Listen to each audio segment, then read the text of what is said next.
жана жакшы нерсе айтып өттүңүз. Үйдө отурган аялдар азыр мындай үй кожойкеси деп бааланбай калды. Карьерабы же бала тарбиясыбы?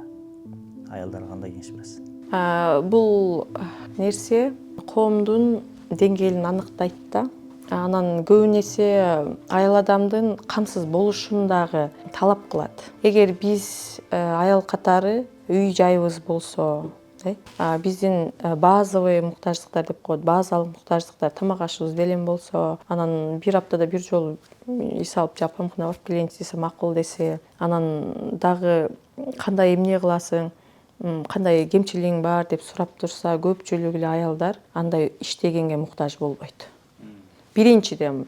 Экинчиден, ошондой болуп шарт жаралып өнүккөн сайын дагы эле акча, дагы эле карьера, байлык кууп, кембагал байга жетем дейт, бай айга жетем деген ай чапчып кетти турган учурлар. Анда албетте үйдөгү эркектин жолдошунун жылоолошу, ошого дарамети жетиши, сөзү өтүшү, өтүмдүү болушу жана кадыр бактуу болушу. Аялы үйдө отун жок, балдарга тамак аш жок, жылуулук жок, кээде чыгып иштөөгө мажбур болуп атат. Көбүнесе ушундай тенденция. Ошондой. Эми бала чакасын камсыздап койгондор муну түшүнбөйт. Бирок аялдар жыргагандан иштебейт. Чынында ошондой. Себеби биздин майда барат нерселерибизди, анан кээде аялдык эркелигибизди аны алып муну алып берип, ал жака бул жака баргыбыз келгенди көтөрө алган эркек жана аны чынында жаба ала турган, анан конфликт жок эле. Жөн эле басып коюп эмес, токтотуп тыйып коюп эмес, ошону кандайдыр бир жол менен канааттандыра алган эркек адам болсо, бул маселе чечилмек. Анан биринчи аял адамга балдарынын коопсуздугу, комфорту керек да. Ар бир эне балам каерде жашайт? Ошого азыркы кыздар жашай турган үй барбы? Машинасы барбы? Себеби биз комфортту каалайбыз.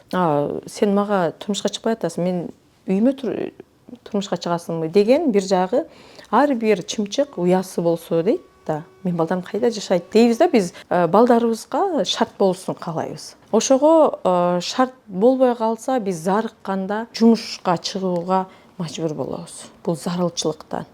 Бул жерде баягы жыныстык тарбияда кыз баланы жокчулук бузат, эркек баланы токчулук бузат да. Биз эгер бир нерсеге муктаж болгондо кандайдыр бир кадамдарга барууга туура келип кетет да. Анан кандай барганын билбей кийин уланып кетет да, кийин ошол кыздар көбүнчө эле сойкулукка кандай барганын билбей калышат. Карыз болуп калат, андай болуп калат, бирөөгө мындай, анан даяр товар, өзү товар ушундай болуп калган, ошого түрткү болгон. Ошого аял адамга иштөө биринчиден муктаждыктан келип чыгат. Көпчүлүк үчүн. Экинчиден бул мода болуп атат. Инстаграмда караса мен деле иштеп жүрөм, 5 бала менен, Ош, Бишкек, жыргап эле жүрөм. Эмнеге мен үйдө отурамын? Соц тармак балалуу энелерди чынында азгырып атат. Соц тармакта мен эң жакшы сүрөтүмдү чыгарамын. Жасанып алып, ал фильтр менен сонун болуп чыгат. Мен кыйналып, ооруп аткан сүрөтүм чыкпайт. Жана мен эле эмес, башка жөн эле бир курбусунун эле кафеде жыргап отурганын көрөт. Биз эң бактылуу күндөрдү статуска койгонго, соц тармакка койгонго ушунчалык устабыз. Себеби биз аны көрүп өзүбүз сыймактанабыз. Ошону көрүп алып, ал өзүнүн абалына кейип кетет да. Мени кара. Кээ бир адамдар баласын кучактап алып эле Дубайда жүрөт эс алып. Кээ бирөө болсо күйөөсү гүл берип атат, машина берип атат. Мен, сен мага эмне кылып койдуң? Кийсе эле дароо эле, эмне болду? Сен мага эмне кылып койдуң? Мен ошончолук эмес, мен ушундай да салыштыруу. Ошондо соц тармактын таасиринен айымдар чынында азгырылып атат. Анан мен контент тартам, кел курска оку. Менин контентим көбүнчө баланы тарбиялоону оку деп, акча тап, Кытайдан товар заказ кыл, миллионду тап дегендер азгырып атат да нафсчы. Ошол нерселерге көп азгырылып, анан ошол нерседен результатты күтүп атабыз. Бул жерде бала тарбиялоо бул процесс. 20 жылдык процесс. Ага сабыр керек. Эненин эң чоң куралы бул сабыр менен чыдамдуулук. Биз бүгүн айтып атабыз, эртең айтып атабыз, бүгүн жейип атабыз, эртең жейип атабыз, результат жок. Бала үйрөнгөн жок. Бирок ал бир күн болсо бир күн чыгат.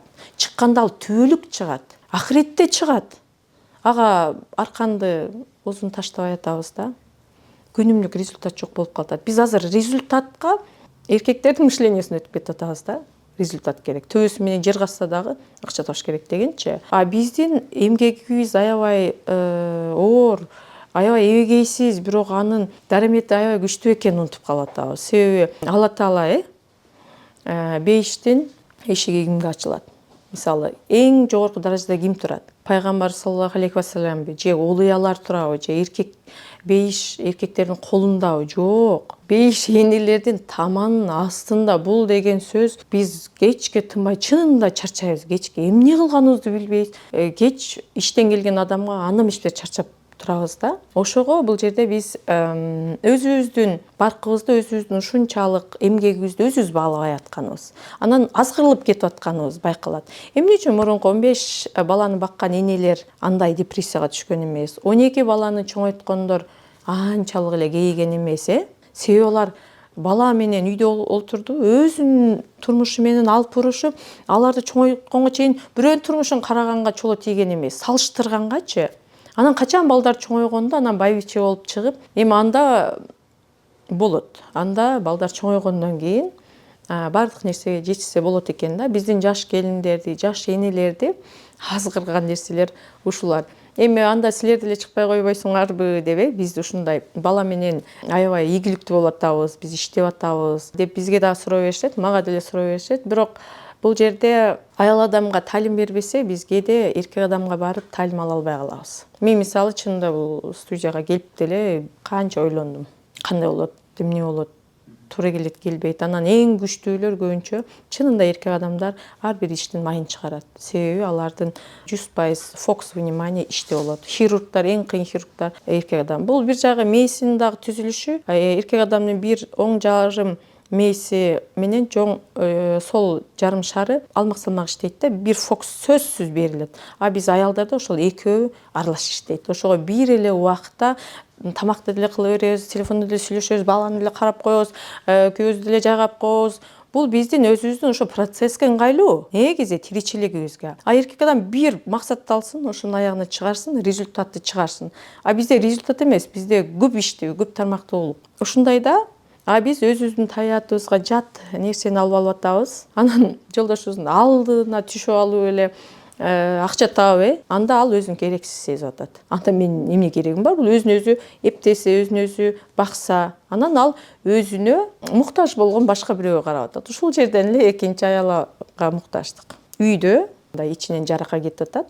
Эркек адам өзүн керексиз сезип атат. Көбүнчө психологиялык жактан муктаждык ошол жерден анан ниет, ой кетип атат. Себеби аял адам энергиясы менен берип атат. Ал бардык нерсени кыла алат, кирешеге чыга алат. Күйөөсүнө чүт эле муктаж эмес. Анан ал ниет кеткенден кийин адам табылат. Ушундай да. Ошол нерсени биз эске алышыбыз керек болот. Анан бирок аял адам иштеш керек. Качан? Аял адамдын иши бул чыгармачылык, жаратмандык. Качан гана аял адамга иштеген жумушу жакса, ошондо ийгилик болот.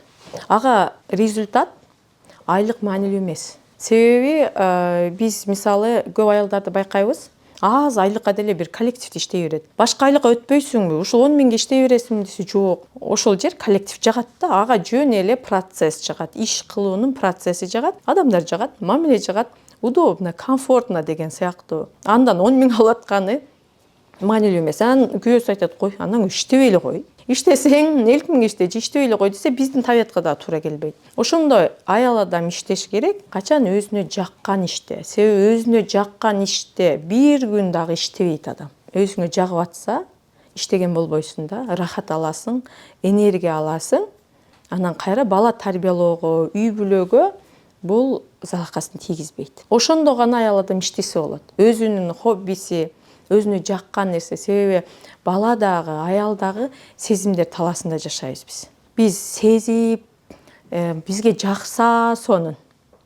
Жакпаса 100 миң берсе дагы, миллион берсе дагы мажбур болобуз. Бирок биз өзүбүздүн табиатыбызга каршы келип мажбур болобуз да. А бул эркектин иши чынында. Ошого эгер аял адам иштесе, өзү сүйгөн эмгекти тандап алсын, ишти жакшы сүйлөшүп, мен ушул мага жагып атат эле деп, мен ошого иштеймин деп командасымал эмес. Ушул жагып атат. Ошол нерсе аябай мага дем күч берет деген сымал. Анан баласы 3 жаштан өткөндө гана иштесе туура болот. 3 жашка чейин бала энеге жипсиз байланган. Аны биз жараткан эмес, бул Алла Тааланын ушундай жараткан баласы. 3 жашка чейин бизсиз ал өзүн жалгыз сезет, баягы жан дүйнөсү жылаңач болот да. Апасы кетип калса ыйламсырап, томсоруп бозорот. Эмне үчүн балдар үйүндө балдар жылуу жерде, баардык режим менен багылып, тамак аш белен, кийим кечеси кургак. Эмне үчүн ал жерде бозорушат балдар? Эмне үчүн томсорушат? Жалдырап, тез оорушат, тез ооруй берет. Себеби энелик мейирим, жылуулук жок. Ошондуктан бул жерде эне 3 жаштан өткөрүп иштеген о. Эң жакшысы бул 7 жаштан кийин бала өзүн-өзү эптеп калат, мектепке барып калат. Ошондо күндүзү 5-6 саат иштесе болот. Бирок турмуштун муктаждыгынан иштеш керек болуп атат, ипотека төлөш керек, үй жай кылышыбыз керек дегендер күндүзү обед учурундабы баласына бир келип көрүнүп коюш керек да. Мисалы, муктаждык деп атпайбызбы? Эми чындыгында эркек катары муну угуш деле бизге неме да, оор да, эркек кишиге. Ушунун ордуна мындай кылса болбойбу? Экинчиден сиздин кылып аткан ишиңиз бул бала тарбиясы болуп атат. Азыр мисалы мен чыгып алып туруп бала тарбиясы деп айтсам, биринчиден ал теманы түшүнбөйм. Экинчиден аялдар мени укпайт. Туура? Сиз аял киши болуп чыгып айтканыңыз үчүн аял кишиге жагат тагын. Анан бат эле илип кетет да, бири-бириңерди түшүнүп, анан мисалы үйдөгү кыйынчылыктарды айтканда Мен түшүнө алам да ошо. ар жактагы аялдар оппадык тырс илип таш кетет. Бул темадан сырткары мисалы. Ошо аялы иштебей эле күйөөсү эки иштесе. Аялдар көбүнчө ошондой жардам берем деген үчүн эркек киши мындай жалкоо калып келет экенбиз да. Дароо эле зона комфорта кирип кетебиз. Барып туруп тигин иштетип биз үйдө эле пультти кармап эле курсак баягы салаңдап калган тип эле анча фейсбукка коммент жазып коебуз. Ошондой болуп кетет да. Ошонун ордуна тигини мындай чокуга койгулап саат 5-кече бир жумушта, 5-тен 11-ге чейин дагы бир жумушта кылып туруп, 2 жумушту иштетип, тигин жанчса. Жанчылабы? Жанчыла турган адам болсо. Дагы бир жактан биз баягы 90-жылдардын балдары көбүнчө миграциянын курмандыгы болуп калдык да. Ал кезде бала тарбиясы, психология деген түшүнүк жок болчу. Азыр эми кичине сөз болуп болот. Көбүнесе биздин муун, анан бизден кийинки муундардын көйгөйлүү болушунун дагы бир себеби ошол 90-жылдардагы баягы сиз айткандай Эмоционалдык ачарчылык. Бала ата энелүү болуп туруп эле тирүү эле жетим деп коет да.